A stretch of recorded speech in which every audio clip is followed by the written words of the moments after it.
ഇടപ്പള്ളി അരൂർ ദേശീയപാതയിൽ മാടവനയിൽ ബസ് മറിഞ്ഞ് ബൈക്ക് യാത്രികന് ദാരുണാന്ത്യം. വാഗമൺ സ്വദേശി ജിജോ സെബാസ്റ്റ്യനാണ് മരിച്ചത്.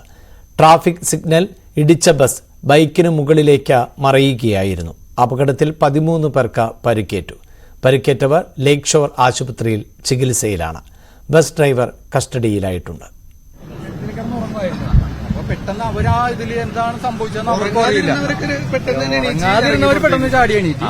പിന്നെ ബാക്കി സ്ത്രീകളെല്ലാം പുരുഷന്മാരെയൊക്കെ നമ്മള് ഒരു 9:45 ആ ടൈമിൽ ക്രെയിം വന്ന് പൊക്കിയിട്ടാണ് എടുക്കാൻ പറ്റിയത്. ടൈം കാരണം കുറച്ച് അധികം നേരം പുള്ളി അവിടെ കിടന്ന്, കാരണം ട്രെയിൻ ഓടി വരുന്നല്ല, ക്രെയിം വന്നു കഴിഞ്ഞാലേ എടുക്കാൻ പറ്റുള്ളൂ.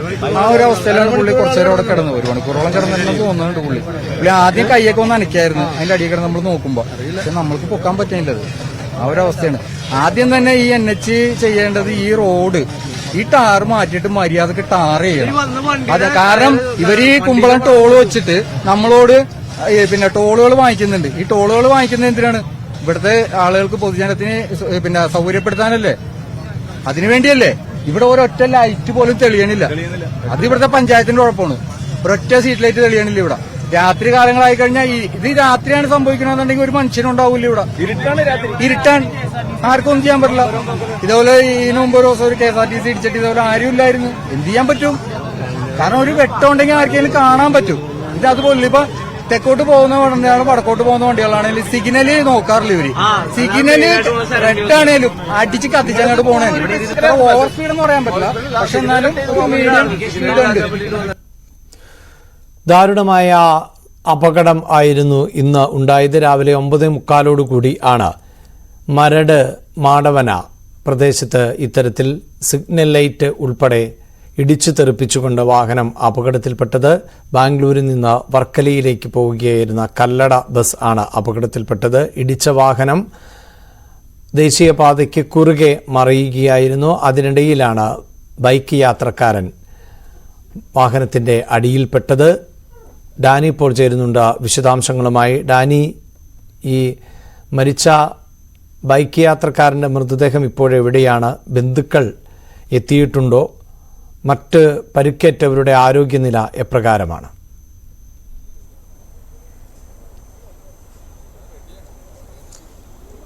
അഭിലാഷ്, ജിജോ സെബാസ്റ്റ്യൻ എന്ന ഇടുക്കി വാഗമൺ സ്വദേശിയാണ് ഈ അപകടത്തിൽ മരണപ്പെട്ടത്. അദ്ദേഹം കൊച്ചിയിലെ ഒരു വസ്ത്രവ്യാപാര സ്ഥാപനത്തിൽ ജോലി ചെയ്യുകയായിരുന്നു. 33 വയസ്സാണ് അദ്ദേഹത്തിനുള്ളത്. അദ്ദേഹം ഭാര്യ, 1.5 വയസ്സുള്ള മകളുണ്ട്.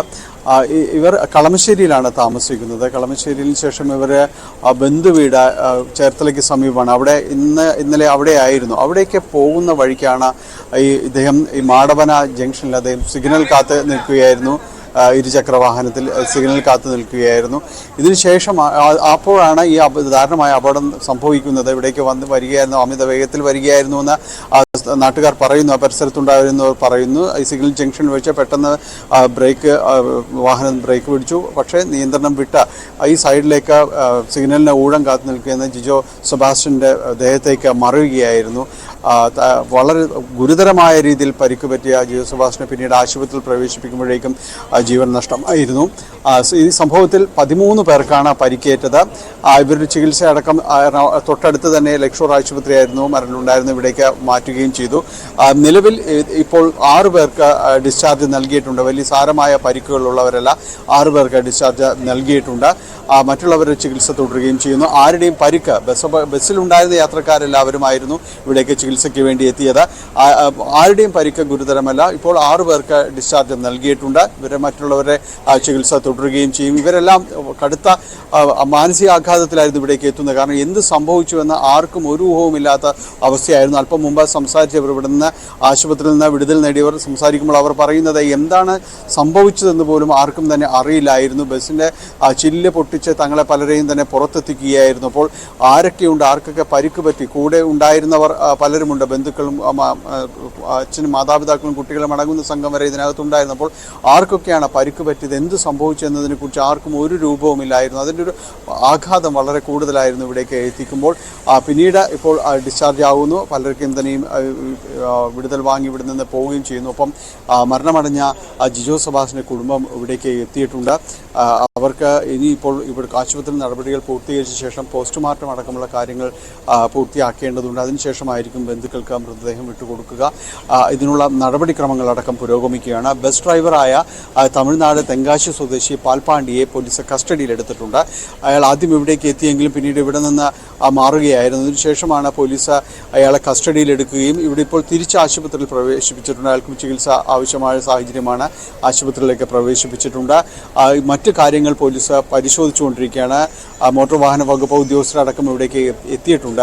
അപ്പോൾ ബസ്സിന് സംഭവിച്ച എന്താണിത് അപകട കാരണമായത്? കാരണം ഇതൊരു ദേശീയപാതയിലൂടെ കടന്നു പോകുന്നൊരു ബസ് പെട്ടെന്ന് ബ്രേക്ക് അമർത്തുമ്പോൾ മറിഞ്ഞു വീഴാവുന്നൊരു സാഹചര്യം എന്താണ്? അതിൽ ഏത് രീതിയിലുള്ള തടസ്സങ്ങളുണ്ടായിരുന്നു? മറ്റ് ട്രാഫിക് വയലേഷൻസ് ഉണ്ടോ? ഏതാണ് റോഡിൻ്റെ വിഷയങ്ങളുണ്ടോ?